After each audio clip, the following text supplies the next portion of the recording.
샬롬, 주 안에서 오늘도 평안하십시오.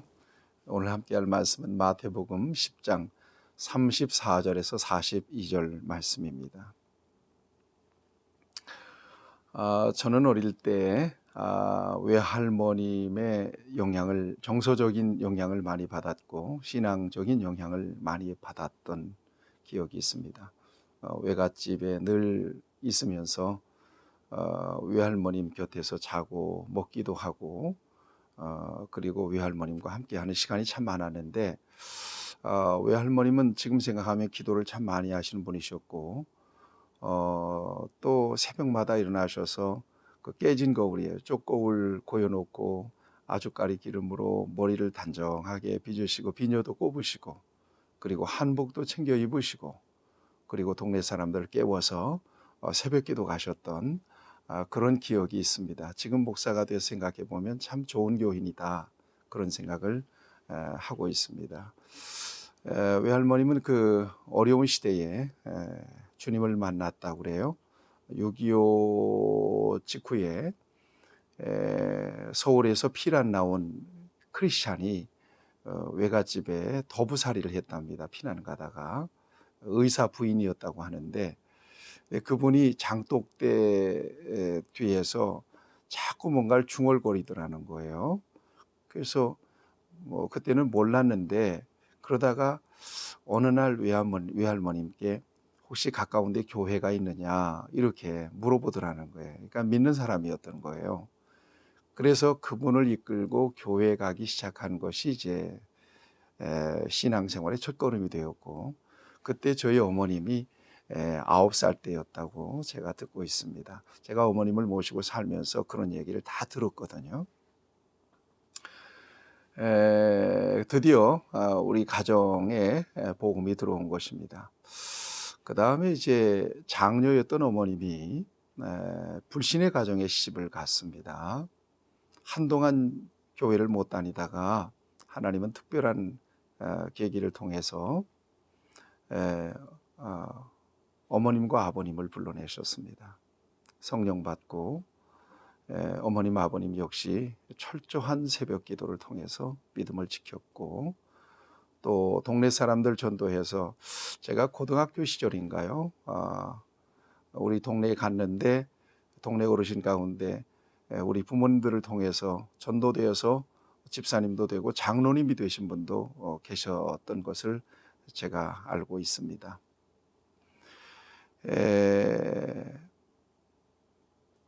어둠의 권세는 빛의 권세와 함께 하기 어렵습니다. 불신은 신앙과 공존이 어렵습니다. 불의와 죄와 악은 진리와 공존이 불가능합니다.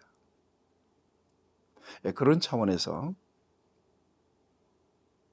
오늘 이 성경은 우리에게 굉장히 중요한 메시지를 주고 계십니다. 34절을 보세요. 내가 세상에 화평을 주러 온 줄로 생각하지 말라. 화평이 아니요 검을 주러 왔노라. 아니 검을 주러 오셨다니. 주님은 평강의 주님이시고 주님이 계신 곳에는 언제나 화평이 있습니다. 그런데 주님 말씀하세요. 검을 주러 왔다. 검은 싸우는 거잖아요. 전쟁할 때 쓰는 무기 아닙니까? 주님은 검을 주러 왔다 이렇게 말씀하고 있는데 이것은 굉장히 역설적인 표현입니다. 죄나 불이나 세상이나 거짓이 진리와 복음과 공존할 수가 없다는 것을 우리 주님은 이런 표현을 통해서 말씀해 주고 계시는 것입니다. 어둠과 빛이 공존할 수가 없다는 사실을 주님은 이렇게 역설적인 표현을 통해서 말씀해 주고 계시는 것입니다.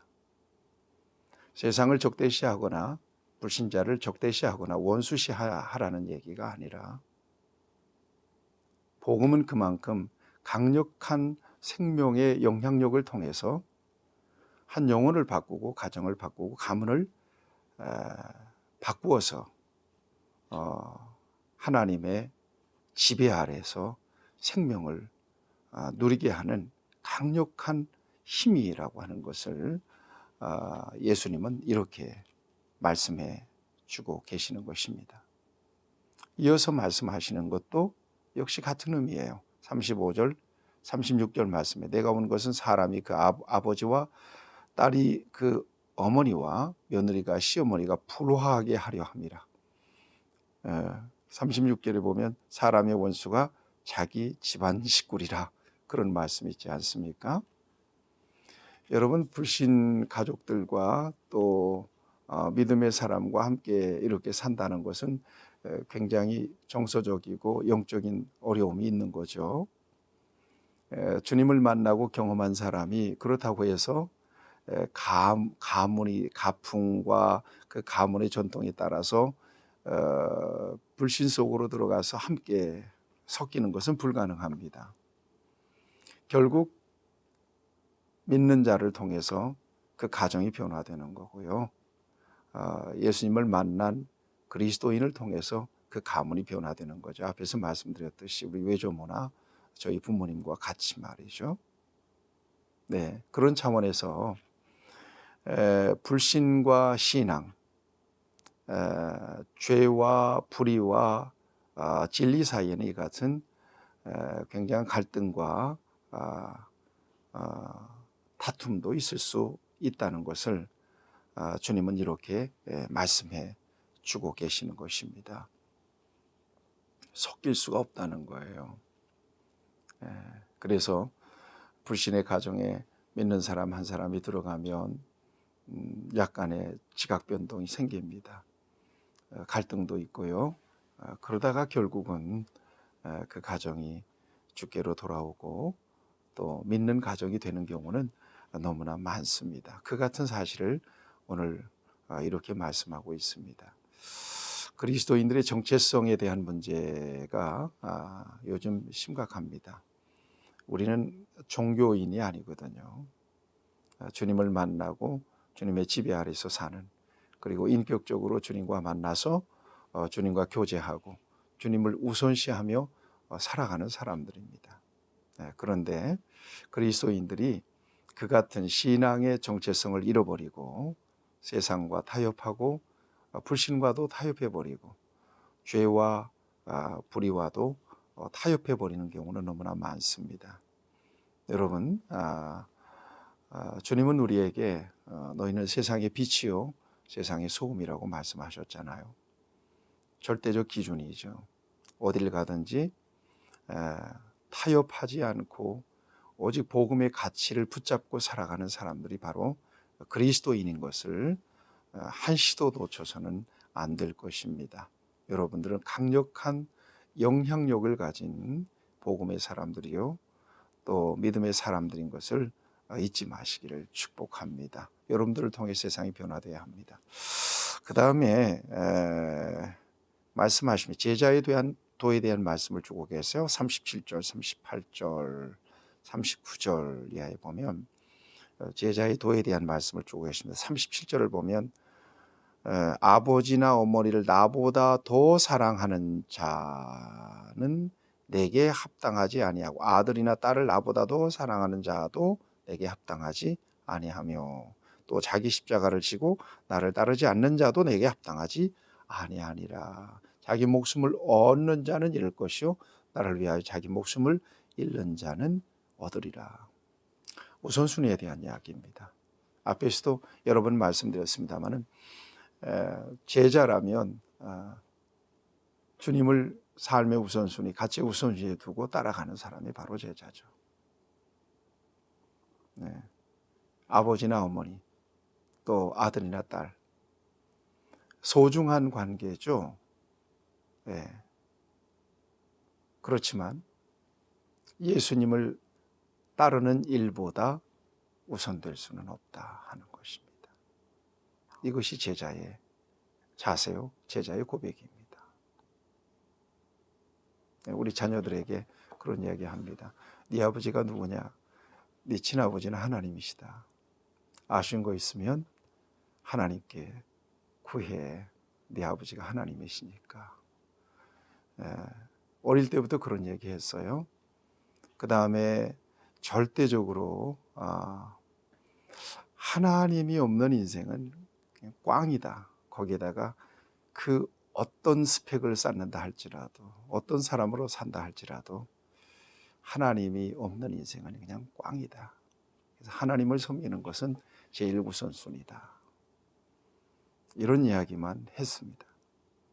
그런데 감사하게도 주님을 믿고 또 주님께 헌신된 사람으로 살게 되는 것이 얼마나 축복인지 모르겠어요. 여러분, 제자로 산다는 것은 다른 게 없어요. 주 예수보다 귀한 것은 없습니다. 네. 이것이 바로 제자들의 고백입니다.